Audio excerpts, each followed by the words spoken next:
Well, welcome to Podcast Tips. And my name is Rob Greenlee. And thank you so much for being here with me tonight. I appreciate you being here just after the new year was rung in 2025. So I'm excited to keep this series going into 2025. And thank you so much for being here. And the topic I'm going to dive in tonight, and you could probably see it from the metadata that I posted, is this whole topic of making money in a podcast and how that's something that especially new podcasters need to be aware of to some degree, from the good side as well as the downside. So I thought I would talk about this tonight, and I'm not sure that it gets talked about as much as it probably needs to. Um, but I think it's something that's very important to every podcaster, every media creator, content creator, whatever you want to call it. And that's why it's important to talk about. So really at the core of what I'm going to talk about is the motivation behind podcasting and the realities, good or bad, of making money from doing that. And is it actually right to have that expectation? And I think that is an important component of this. This focus on monetization as a primary goal has been something that I've been seeing in the podcasting medium for quite a few years now, and it's been growing in its momentum. And I think there's definitely good sides to it. Monetization has always been a part of podcasting, more or less. I'm not going to spend a lot of time talking about the history of monetization with podcasting tonight, but it is a long and, I'm going to say, kind of a rough road. Might be the easiest thing to say. Podcasting came from a reaction to over commercialization of radio to some degree. So I, I think what we're seeing the happening increasingly is that people see this as something that they want to pursue as a career and as something that they would like to make a living from and be able to devote full-time energy to it and to see where that goes. And I think when you mush together this whole video conversation on top of this, YouTube and these platforms that are trying to do revenue share relationships, you know what, to some degree, that stuff didn't really exist in the past. So this whole opportunity of revenue share just wasn't something that was very popular out there. But as we've added technology layers to podcasting, it's becoming more and more possible to do that. And I think this shift towards revenue first is really what I want to talk about tonight. Is that many new podcasters, many new creators getting into the medium have that as their kind of focus right at the beginning, right, of what they're coming into the medium to obtain. And I think that comes from a lot of things that are bumbling, or not bumbling, but bubbling under the surface that are creating that, from the economic environment that we're in, people's perception that there's a lot of money to be made in podcasting. Just, case in point is $250 million deal with like a Joe Rogan or whatever, and people are seeing dollar signs in their eyes about the opportunity, right? And whether or not it's practical to have that ambition is probably part of what I'm talking about tonight.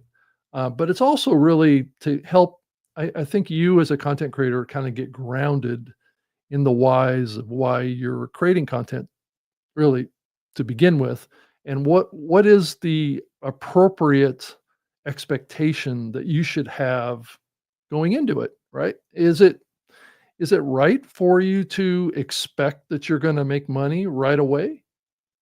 I mean, technically it's possible, and I'll just say that it's something that the technology and the medium has progressed to the point where, yes, you can.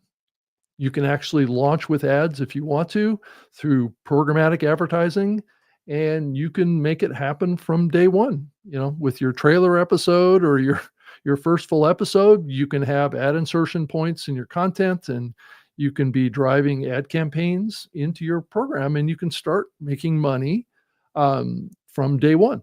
And I think that increasingly, if you have that goal of making revenue from it, I think there is a case to be made that you are setting yourself up to achieve that, right? So you have that potential because you've maybe thought about maybe areas in your content that maybe you would reserve or get in a habit of creating certain locations in your content that would accommodate a host read or a dynamically ad inserted programmatic ad.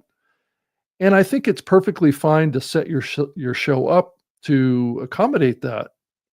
But I think where we get kind of lost in the weeds on this, and this is kind of the reality check that I want to do on this, is that not every podcaster has that opportunity, right? And not every podcaster has really direct monetization as a goal. So I think that there's monetization layers that take many levels here. There's there's monetization that comes from advertising, and then there's monetization that comes from using your podcast to build a community, to maybe offer support services around another product that you happen to have in your portfolio. It could be a company, it could be your own, your own mastermind or your own course, or that's increasingly becoming popular to do out there too. So there's abundance of ways that you can monetize your podcast. And I guess what I'm seeing with a lot of new people that are getting started with podcasting is that they want to have some strategy in place when they start. And I'm not saying that that's a bad idea. I think it may be a good idea to go into it with a a thought around that. I mean, how that might happen, how you might want to do it, how it might be blended into your content to make sure that it works, right? I mean, I think that's that's an important thing too. And then the other part of it is really training your audience to expect it. I think that there is a danger of starting up a show or a podcast and not having ads in it for an extended period of time, or not having promotional things in it, or calls to action. An ad is really a call to an action by the part of an audience member to take an action, go to an advertiser, purchase something, right? That's the goal of what we're trying to do. So, talking about advertising and talking about monetization is really a deeper conversation around calls to action in your program. Now, calls to action can take many forms, right? Calls to action can be, I want you to go here and sign up for my newsletter. Calls to action can be, go to this sponsor that keeps the lights on, keeps the streams flowing, uh, helps pay for my time to commit to formatting a show, putting it together, distributing it. And I do think one of the reasons that we have this expectation is because of the escalating demands that are being put on content creators now. And this is a much deeper conversation, and I will definitely explore it. And I probably have to some degree on this series that I've done, is the increasing complexity of being a content creator. And someone that wants to get into this full time, really, it's at the end of the day, it's really a full time commitment. So in the early days of podcasting, a lot of people did it as like a hobby. They did it on the side. They started one because they had a passion for a hobby that they were doing, and or they thought maybe it could be supportive of some sort of business activity that they were doing where they could share their expertise. And I think those are all valid reasons.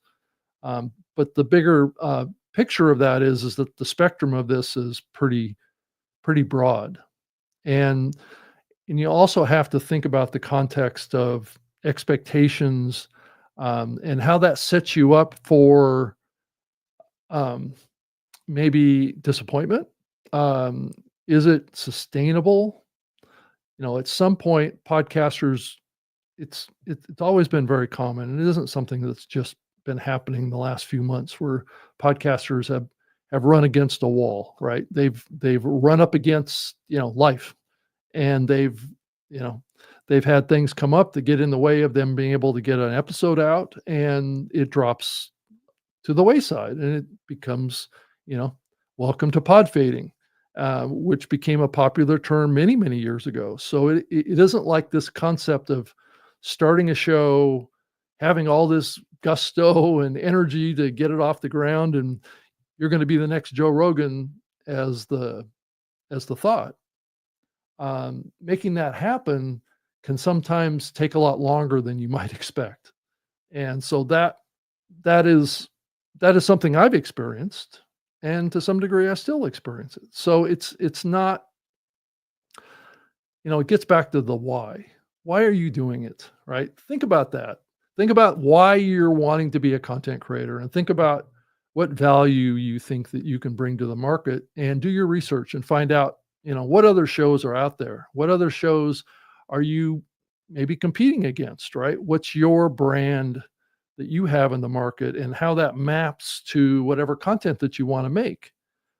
So, and then you add this layer of that on top of this whole thing of these rise or the rising of these big platforms, right? The YouTubes and Spotify's and Apple, and these big platforms that have aggregated huge audiences. To some degree, that there was a lot of other players involved in podcasting, and just a few years ago, like Facebook and Google, from the standpoint of Google search, and there were even Microsoft. I mean, I worked for Microsoft, ran the Zoom podcasting platform for Microsoft for 7 years, and they got tired of it, and I started to work for Xbox, and Xbox never supported it.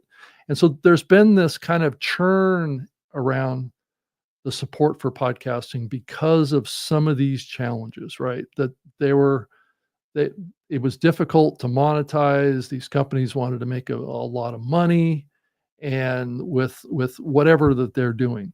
And I think as you look at the marketplace today, with what YouTube is doing and what Spotify is doing, you can kind of see why things are happening the way they are, just from that lens alone. Monetization, right?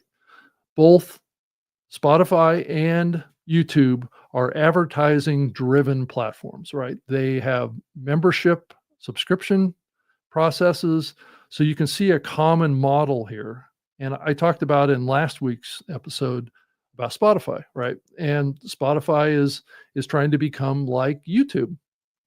And while that's okay, you contrast that with what we've seen and what is the reality with Apple. Apple has been predominantly the largest distributor, or distribution, not distribute, but consumption platform for podcasts for just about the whole life of podcasting. My whole experience over 20 years has really revolved around what Apple has done and what Apple's influence is. And so that's been, but you know what?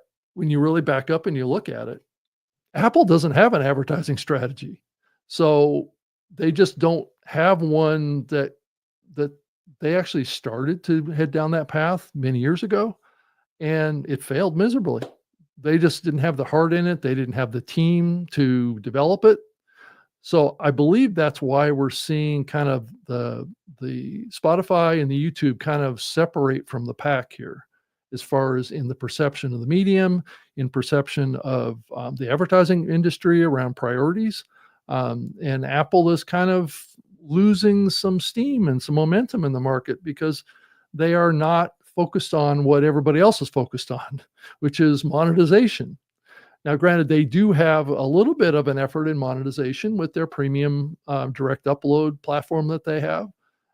So you could upload your podcast to Apple and have it be monetized through their premium offering that they have. And that is a little bit of a glimpse. But if you really look at the kind of the cutting edge of where the market is right now, it's around advertising, right? Everybody's thinking about, well, how do we cater to better advertising? How do we grow the advertising models? How do we get better metrics? there's all this YouTube metrics envy that's going on in the medium today. And so I think that those are really, really important things to talk about, and why we're seeing what happened in the market happen today.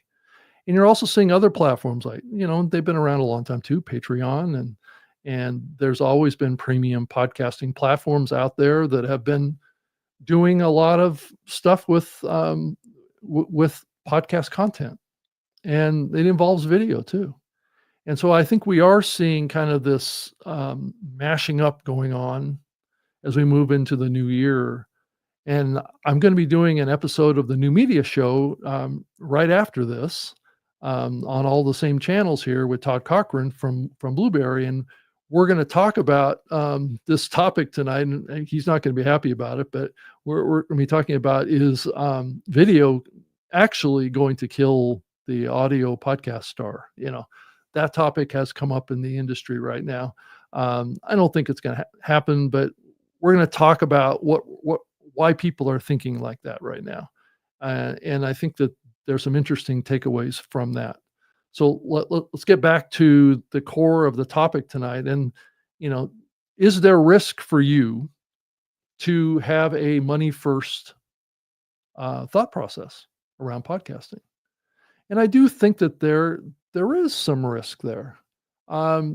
There's maybe a little bit of burnout potential there.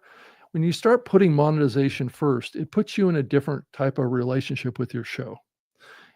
It turns into more of an obligation than a hobby or a passion or something that you really like to do. It turns it into a business.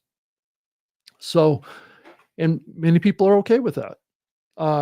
You just have to realize that if you sign let's say you get into a host read contract, once you've achieved 20,000 downloads per episode, and you're able to go out and get ad deals and things like that, and they send you advertising campaigns that you have to commit to 2 months of ads for a particular campaign, like one ad in every episode over 8 weeks or something like that, or 12 weeks or something like that. What you've done is you've signed a contract that says you're going to have 12 weeks of episodes that are going to have their ad in there, and you're going to get paid for that. So it's just like having an employment contract, right? So you have to think about it like that.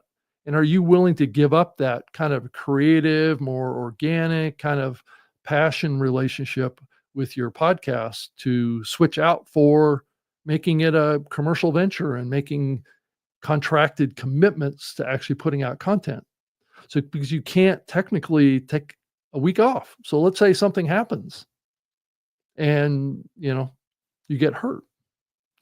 Then you're going to get in this situation with the advertiser where you're going to have to do make goods, or you're going to have to make up for that.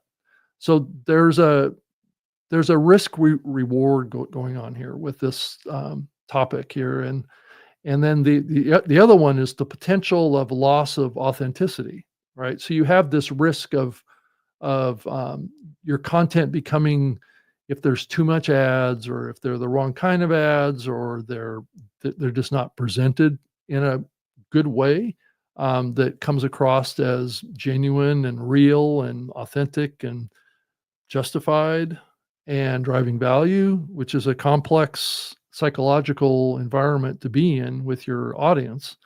An ad can create an atmosphere where you have this perception that you're not creating an honest conversation with them. You're not being a straightforward broker with your audience. And, do you come across as, compromised or as a hypocrite somehow? Or there's just a lot of complex emotions that go into the money first approach, right? And this also, can get back to, you're so focused on the sponsor and the advertiser and whatever, is that you kind of maybe get a little distracted from storytelling, the community, and the passion niche interest that exists around your show, and that revenue and that focus on catering to the advertiser.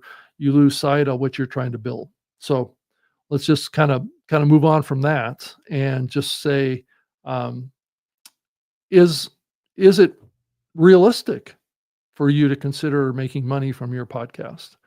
And I think that's a very complex conversation in of itself, right? Is it, there's so many variables with it. It's, do you have the right format? Do you have the right show? What's the reach of the show? What's your ability to deliver on the content? Um, is it is it realistic that you're going to grow a big enough audience to make as much money as you might need or want? And what are your goals for that? And at some point, you're going to have to, gauge that. So let's say you get, 5 episodes in, 20 episodes in, 30 episodes into your series, and you're slogging along at, modest growth. You're picking up a few new listeners every week, and you're going to face this question at some point: is, can I keep doing this? And and that's where I get back to this, setting your expectations. And is it realistic for your show concept and your show? And sometimes it's, podcasters are a little too close to their show and their content and feeling like it's more compelling than it really is. And especially now, you can see that contrast with what's going on at YouTube. And that's why I've been diving into this area too, of getting more engaged with video, engaging what's going on over at YouTube. YouTube and audio podcasting are kind of, the more I do it, the more I realize that they're kind of unique to each other. It's not the same, and not every piece of content is the same, um, across podcasting, audio podcasting, and YouTube. And I think that the marketing of it is really where the line is drawn, but it's also the content too. Like, I try and do this as an audio and video program, and I find it difficult to kind of walk that line myself, to make the video experience compelling for the YouTube world, which tends to really live off of pre-recorded content. It's, you know, YouTube isn't really what I guess I'm increasingly feeling this, that it's increasingly not as effective, as a live platform as it is a, like, record, edit, post produce, add a lot of candy to your videos, a term I like to use, and upload it to YouTube. Because I find it, when I pre-record my shows and I apply some editing, some post production, some more sizzle to them, that I get more results than I get from the live stuff. Because a lot of the video production tools, like I'm using StreamYard, typically it's not as easy to throw things up on the screen, really, that are similar to what a lot of creators are doing on YouTube. So what you get at the end is not as engaging, to some degree. I mean, it may be great for building community, but it's not always great for, building sizzle. And it looks like I've been getting a lot of comments as I've been diving into this comment, and I appreciate you all commenting in here. And I'll kind of click through and put some on the Matt. Happy New Year to you too. Thank you so much, Matt. Medeiros is in here, and Dave Canyon is also in here too. Uh, Good evening, Rob. Happy New Year. I hope all is well. Well, thank you, Dave, and I hope all is well with you too. And Rena also writes, "Hey, Rob," and she also writes, Rena, "Good luck with Spotify." I think she's maybe pulling my leg a little bit. I'm not quite sure. So Rena, kind of clarify that. Was that a little bit of a dig, or was that, a true observation? And then Rena Friedman Watts also writes, "Do you ever communicate with Spotify and Apple, or Apple?" Well, let me say on that, I do know the people at Apple very well. I do not know, but I used to work very closely with Spotify. Um, there has been a little bit of a separation between myself and Spotify over the last few years, and I think it's also, maybe it has something to do with that I've been a little critical of them. So maybe they don't like what I have to say about them sometimes. So I would like to get kind of, back in communication with them and have a better dialogue. I know my co-host Todd Cochran had a recent conversation with Spotify, and I know he's pretty outspoken about them as well, and so maybe they're open to that, and I'm open to it too. I mean, I I appreciate what they're doing. I mean, they've actually invested a lot in podcasting, and they have made significant inroads. There's no question about it, and I can fully respect that. Given I ran a platform at Microsoft that was, trying to do the same thing that they're doing, but definitely from a different philosophy than I had back then. But the medium has changed a lot.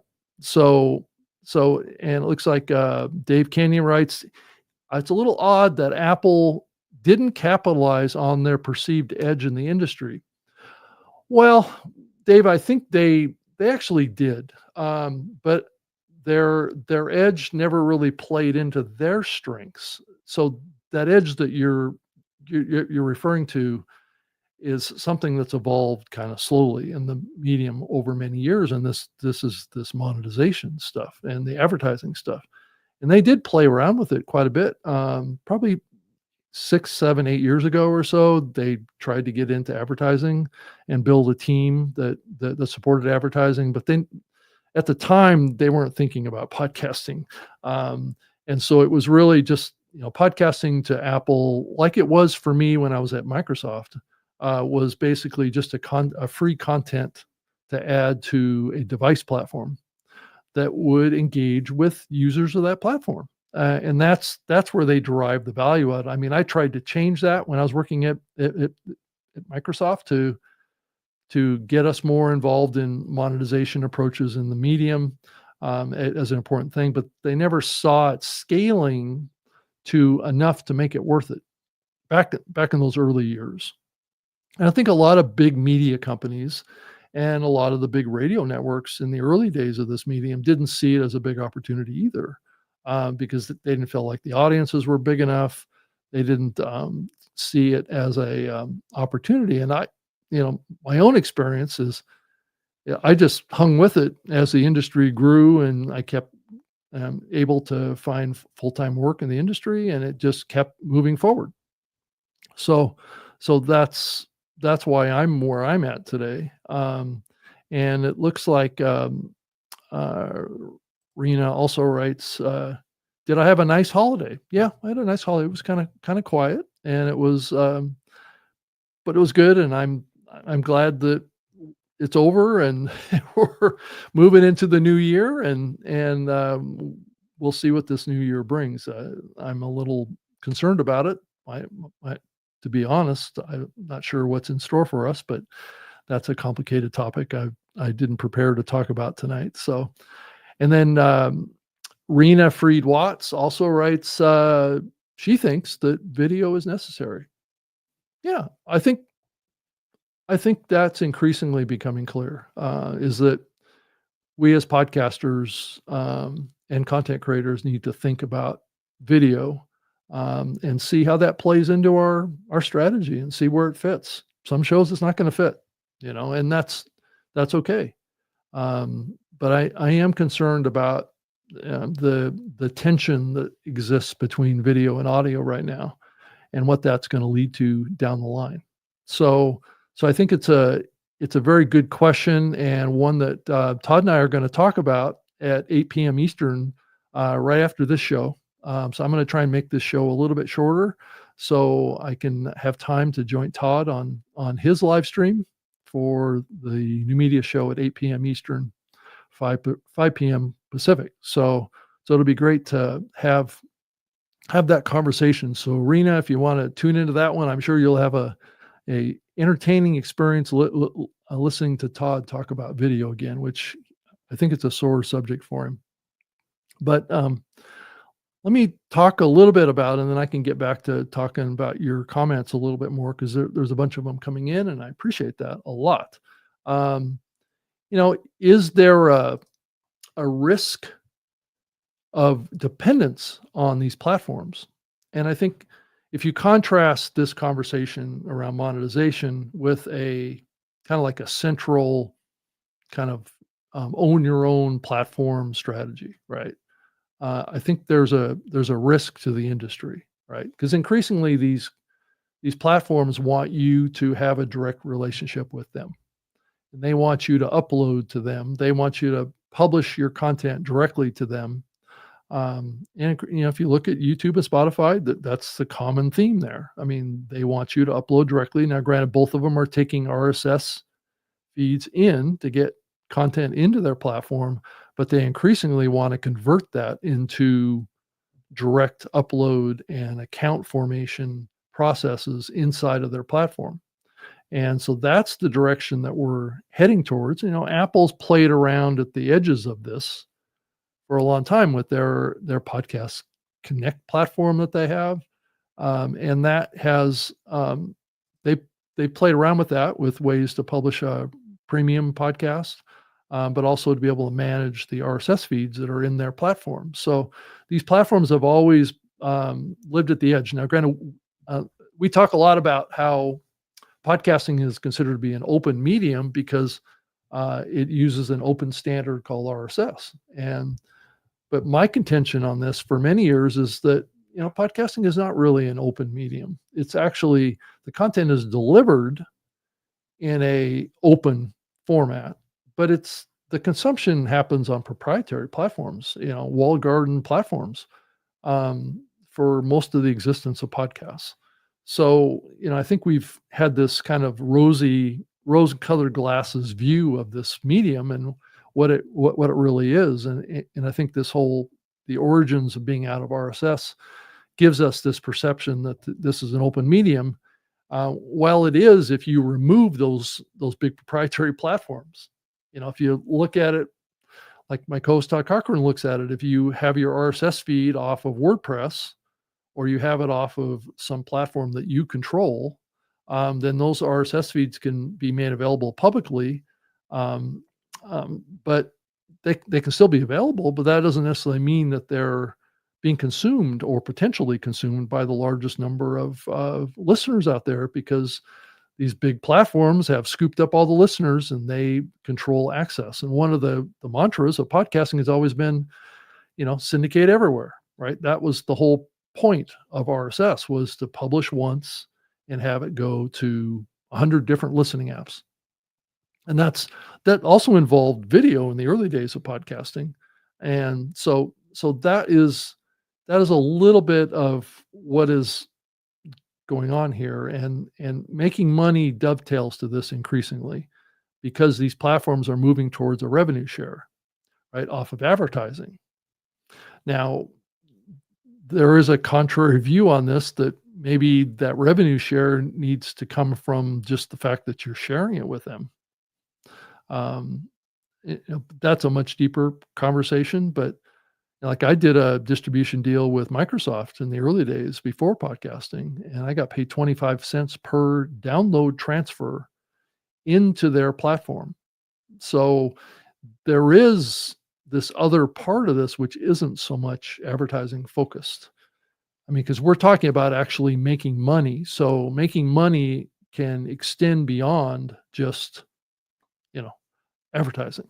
So there's other forms of monetization that happen inside of this medium. The other thing that's happening too is we can become increasingly dependent on the metrics that's coming out of these proprietary platforms. Like, I know podcasting is tremendously envious of the level of detail in the analytics and the metrics that it's coming out of YouTube right now.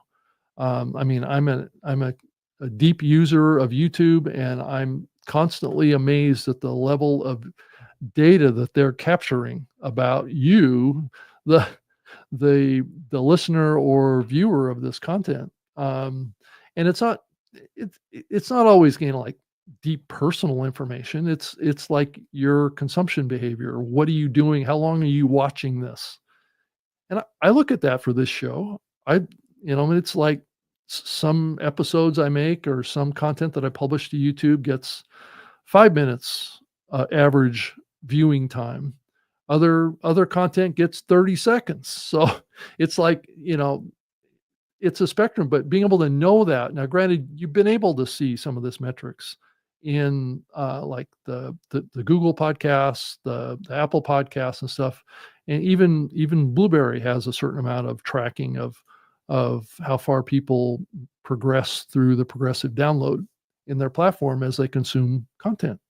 So there's the metrics, and just the duplication of workflows is the other part of it too, is that if you're having to publish to each one of these platforms separately, you have to go to YouTube, publish there, you have to go to Spotify, you have to publish there, and then you have to go to, at some point, maybe go to Apple and publish directly to there, and maybe all the other platforms do that too currently right now, like X and LinkedIn and Facebook, and all these are direct relationship content uploading platforms. Now, granted, I'm streaming live to a lot of these platforms, and that's actually maybe that's going to be the hack to a world that maybe has less emphasis on syndication through RSS.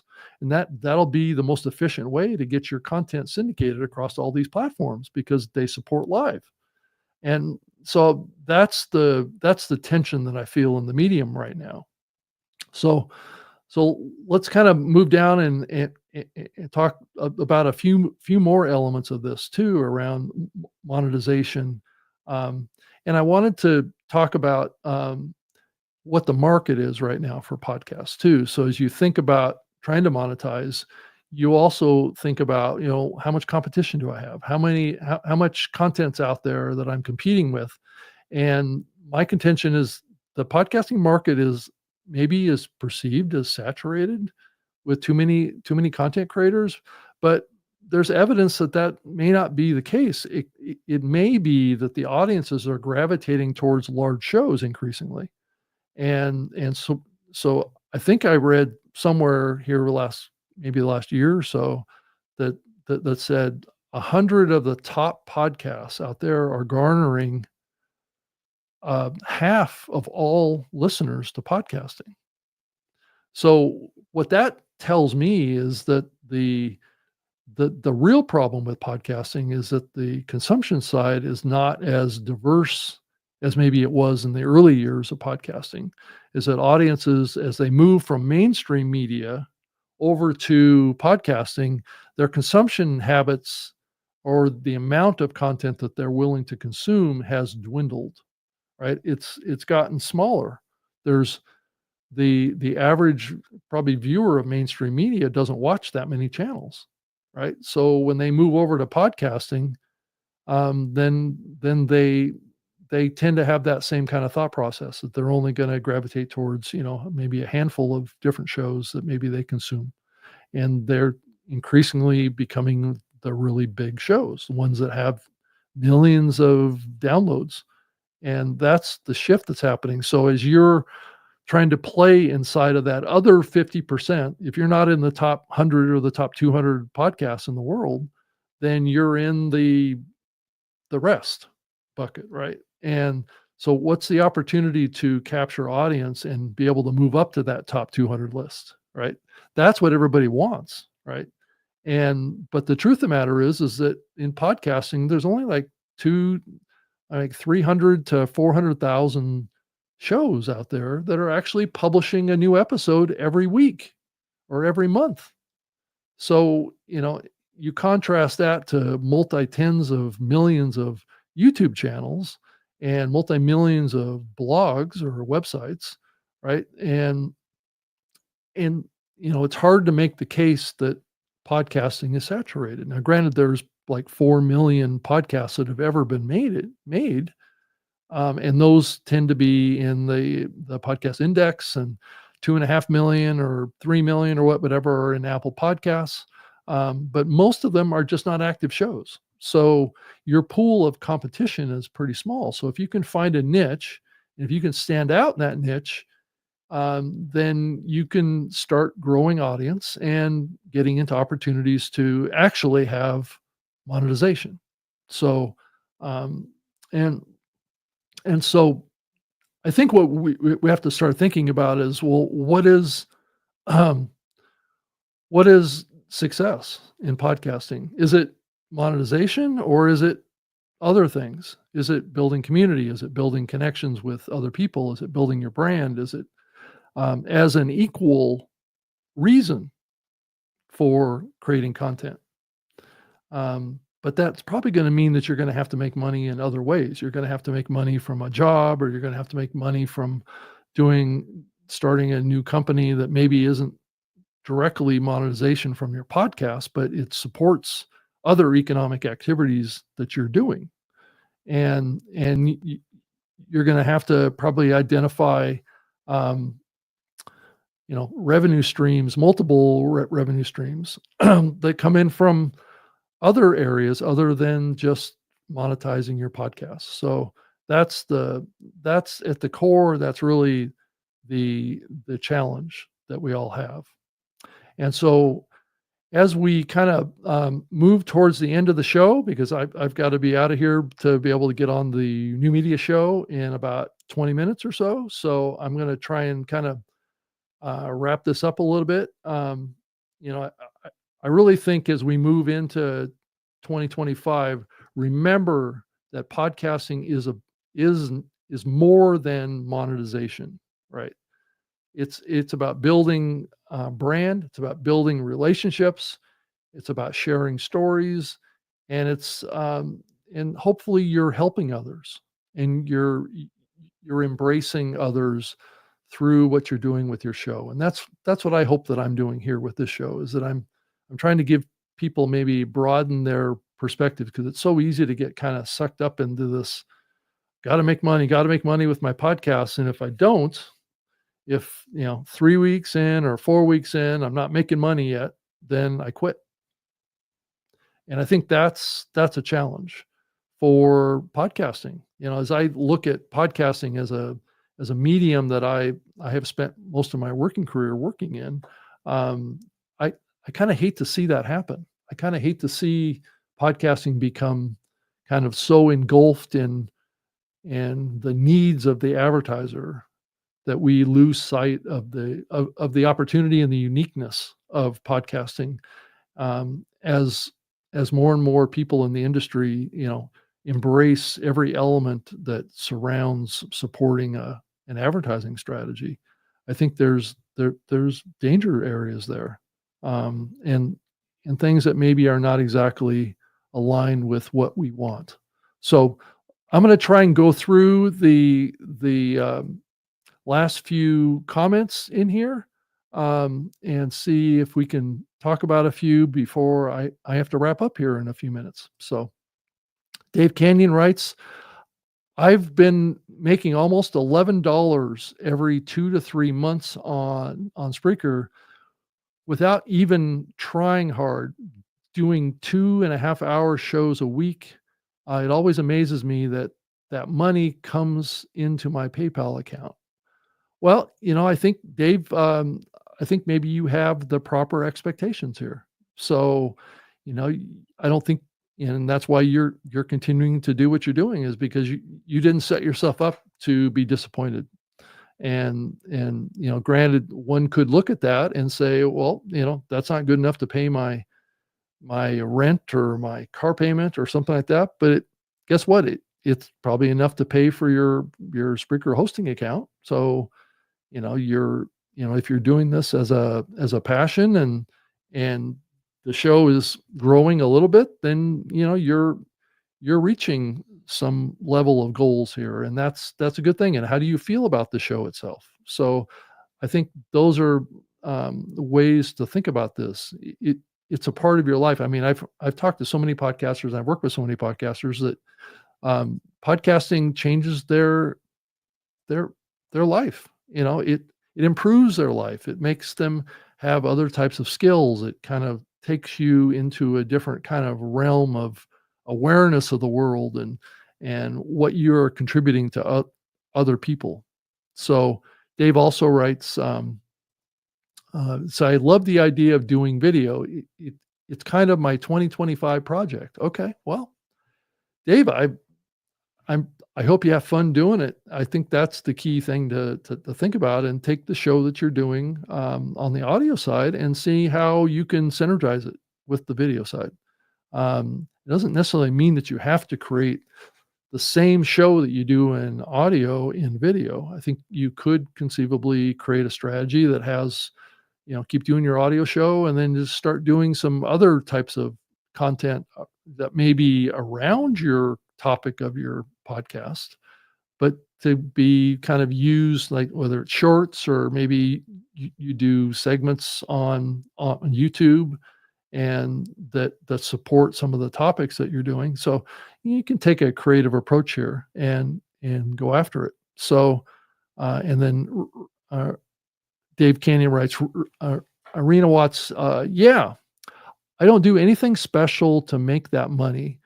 That being said, I probably should do more half-hour shows and see what happens. So, yeah, I mean, I think it may be interesting to think about creating shorter shows, kind of like what I'm doing tonight to some degree, is creating a shorter episode. And so let me hop out of here. And looks like Dave writes a comment back. Correct. I never think about monetizing. It just happens. And that's how I've made it to over 330 episodes. Well, Dave, congratulations. That's an achievement right there. Getting to 330 episodes is really no kind of thing to be ashamed of or anything. You've done a lot. I've been doing multiple hundreds of episodes of some of the shows that I've done too, and it definitely takes effort. And so, and then Dave Canyon also writes, when you say speak with Spotify, is there a specific person or is it a team that you'd be speaking to? Well, it's usually a combination of the two. It's usually, I have like one primary contact, and then because this is the case with Apple, one primary contact, but then I know other members of the team. I may not talk to all the other members, but I would probably talk to a primary person. So that would be what I would do in that particular situation. Back when I was working with Google too, I knew the primary contact, couple of the primary contacts, but I also knew all the other team members too, because I had done direct meetings with them. So, but I'm not really involved with Spotify at that level now. So it looks like Pete, thank you for the comment. Pete, George says, hi, Rob. And Pete writes, after what has happened with Honey, um, we'll need to take control back to our content on our platform. So, okay, so you're going to pull it back and take it more control off your website. Is that the idea behind it? And then also Pete writes, I think the live stream will be the hack, but you will have to be smart how you do it. And no lead in, just straight into the show. Yeah. I've been increasingly moving that direction too, Pete, that there's, get right into the content right away. So, and it looks like Dave wrote, you mentioned once on a paddle at New York City that even though it seems like there are a few 100,000 podcasts, there's a lesser amount of active shows. Yeah. And that's been moving along, and it's not really growing much around the amount of active shows. It's kind of either been in a decline or kind of flatline. And then Dave also writes, I knew from day one over 7 years ago that I wasn't going to make money from the podcast. And yeah, and I enjoy it enough to do it just for fun and building community. So, Dave, I think you've got the right motivation going on here. There's no question about that. And then it looks like we have one other comment. Glitch Film writes, all true, podcasting has been a good business for me. And I've seen even greater rewards in the relationships that I've made with it. And it is great to have a creative outlet. And I think those are great motivations. I think all of you can really be proud of that. I think that you've you've taken this out of the realm of commercialism and you've made more of it. And I think that's probably the right way to think about it. And I think that will eliminate the disappointment layer quite a bit here. So, well, I think I'm going to have to call it a night here. I didn't make it through my whole outline here, but that's okay. I can kind of fill in for it in the future. I can take parts of this and talk about it in a future episode. Um, so so thank you so much for watching this. And if you want to go over to newmediashow.com and watch the episode with Todd Cochran and I, that would be starting in about 10 minutes.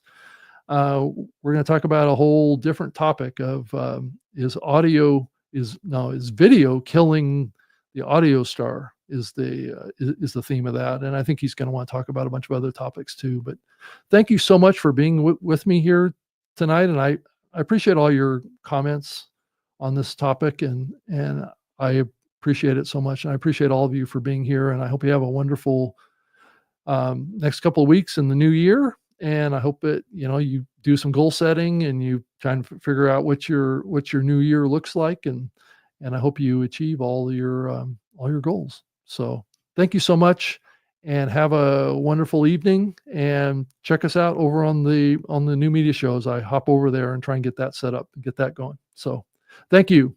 Good night.